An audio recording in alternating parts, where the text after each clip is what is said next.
Hello, my name is Adora and you're welcome to my channel. Now, if you haven't come across this face anywhere before and you have just bumped into this video, thank you very much for stopping by, and I hope that by the time you get to the end of this video, you will have every reason to subscribe.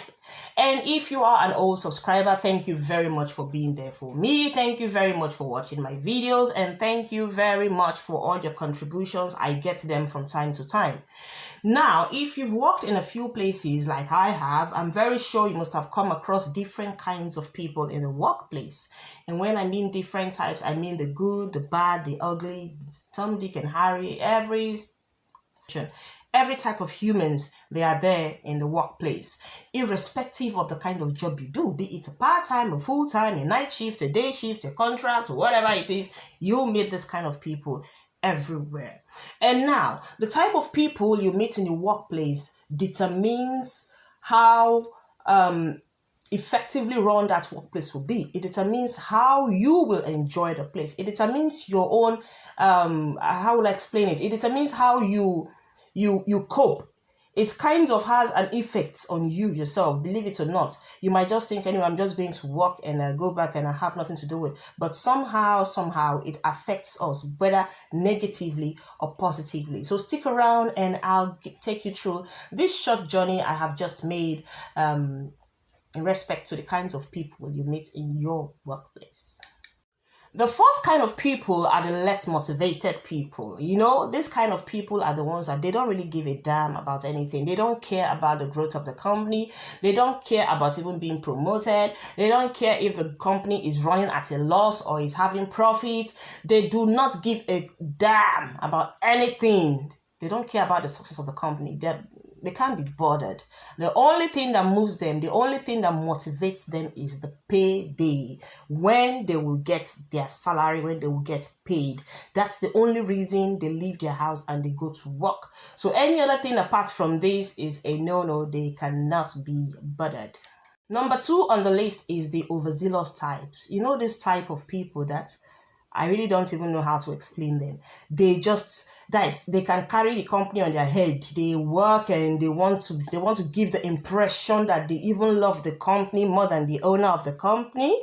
They want to give the impression that, oh my God, this job, without this job, I know sometimes they even give you the impression that it's not about the money. It's just that I have the passion for it. It's just that, you know, I can't do without it. It's just that, you know, there's this kind of emotional attachment they have with the job, be it natural or artificial, but it's there. And in most cases, this kind of people do not know how to draw a line between official and unofficial duties. Now, I've heard a story of a particular lady that went to work one day and then she finished from work, and you know what she did? She actually went to her boss's house because she has this very strong connection, this strong relationship with her female boss. So she went to the female boss's house and asked, is there anything you want me to do for you? And the woman was like what? And she said, you know, if it's to clean the house for you, if it's to tidy up, I can do the dishes, I can do your laundry. And the woman was taken aback and she said, oh, no. Thank you very much. It's okay. I can handle that. And even after the lady left, the boss was still like shocked because she has never seen any staff asked to do such a thing for her. And honestly, she didn't really find it funny, because in the first place, the staff just came to her house unannounced without telling her. And secondly, she felt that her contract or her business with the staff ends there at the office in the company and not in her house. So before you start stretching your hands further, you should be able to know if it's needed or not. These are the kind of people, they are ready to step on your toes. They're ready to hurt you at work just to get praise, just to get appreciated. They think that when they throw you under the bus, they will get their promotion, they will get honor, they will receive awards, you know, they will be thanked for it. And in most cases, these kind of people are very, very nasty. They are the nasty ones. They are the ones that don't really care about your feelings. They are the ones that don't really care if you are happy with the job. They are the ones that don't really care. They don't give a damn about anything about you. It's just about them. And it's just about their selfish purpose, for the selfish reasons. It's about, you know, the praises they intend to get from the organization. It's about the the well-meaning words, about the congratulatory words and all that they intend to get from their bosses or from the place of work or from whoever. And in most cases, also, I've said in most cases severally, yeah, but for the last time, in most cases, these kind of people are usually very lazy. They are the ones you see sitting around when the boss is not even around. But immediately the boss just comes into the office, they stand on their feet and start pretending to work. They stand on their feet and start acting as if they've been very busy all day. So when you look around, I'm sure in your office, you'll get one or two of these kind of people because they are actually everywhere. Number 3 is the control freaks. Yes, the control freaks, the office bullies. These ones sometimes can be very, very, very, very irritating and annoying. Now, annoying in the sense that they think you are some kind of junior student to them, maybe in a high school, that they can talk around, you can bully around, they can boss you around. And sometimes these people are even your mates, they're your colleagues, like they're your own colleagues. You're in the same level with them. They're not your seniors, they're not your bosses, they're not your managers. They don't belong to any managerial position in the office there. You guys do the same kind of job, but you'll be surprised to come to work and discover that there is someone who is of the same level with you, trying to boss you around, trying to teach you your job, even when it is uncalled for, trying to, act like the big one, the senior over there, and you are looking at yourself and like, what's the problem? And one thing, if you let them have their way, if you let them boss you around, if you let them order you when it is uncalled for, when you did not ask for it, they will keep on doing it, because these kind of people, they like to be on top. They like to bully others that are not able to speak out for themselves. Yeah, when I mean speak out for yourselves, I mean be confident. Even if you don't know what you are doing, you should ask, and ask someone to put you through, but don't look so timid that someone else will now come and take advantage of your timidity to override you at work. So these kind of people do exist. And of people are the stressed out ones. Those ones that come to work always looking tired, always looking so, they didn't sleep at night. They look so stressed out. They look so emotionally shattered. And some of them, they can even go out of their way to explain to you what they are going through. They go out of their way to complain, to lament about all the family stress, about their marital issues,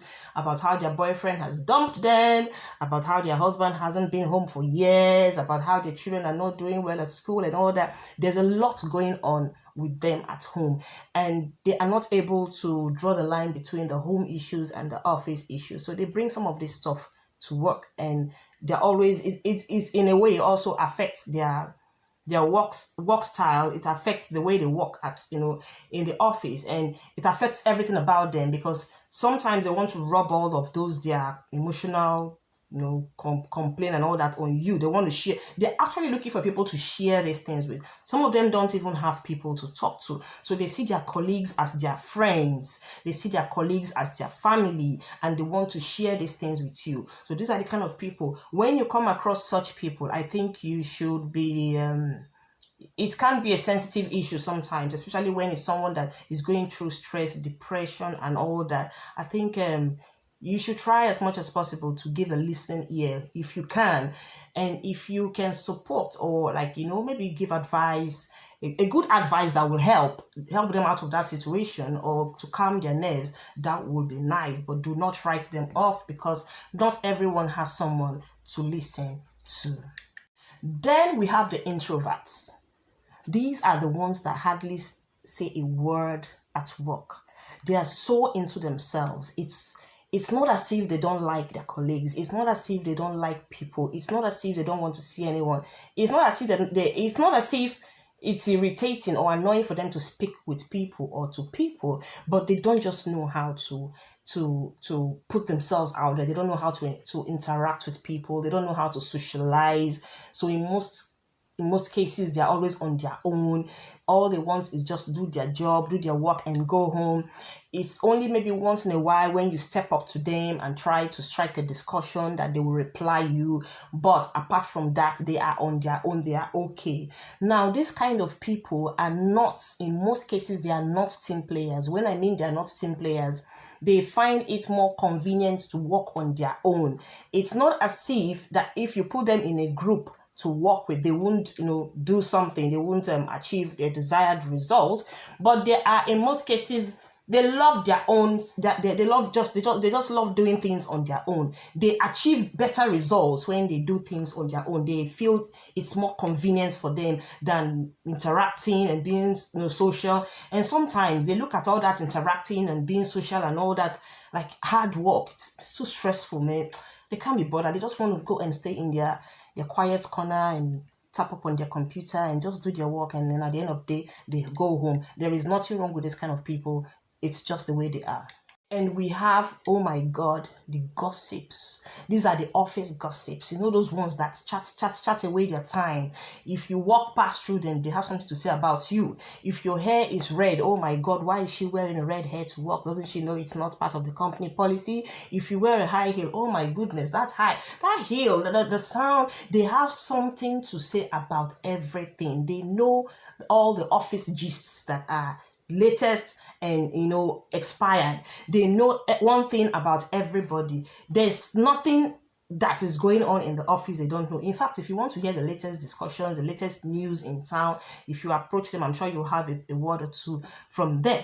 And these kind of people are the ones you should be very, very, very wary of, because they'll come to you and they'll discuss issues about other colleagues to you, and you just relax and think, well, we're all colleagues, and before you know it, you open your mouth and start saying things, revealing issues about your personal life you are not supposed to reveal to them. And at the end of the day, they pass the message you have given to them to another person, because that's their job. They are gossips. They transport messages from one ear to the other. The last on the list is the social birds. Those very, very extroverted kind of people. They think every day is a party. They think everywhere is a clubhouse. Everywhere is a party house where they just chat. They talk. They're very social. They're very outgoing. Sometimes these kind of people can be very friendly. They can be very nice. They are very, very jovial and very fun to work with. But at the same time, they don't know how to draw a line. If you are in most workplaces, some work offices you get into, they are usually very quiet.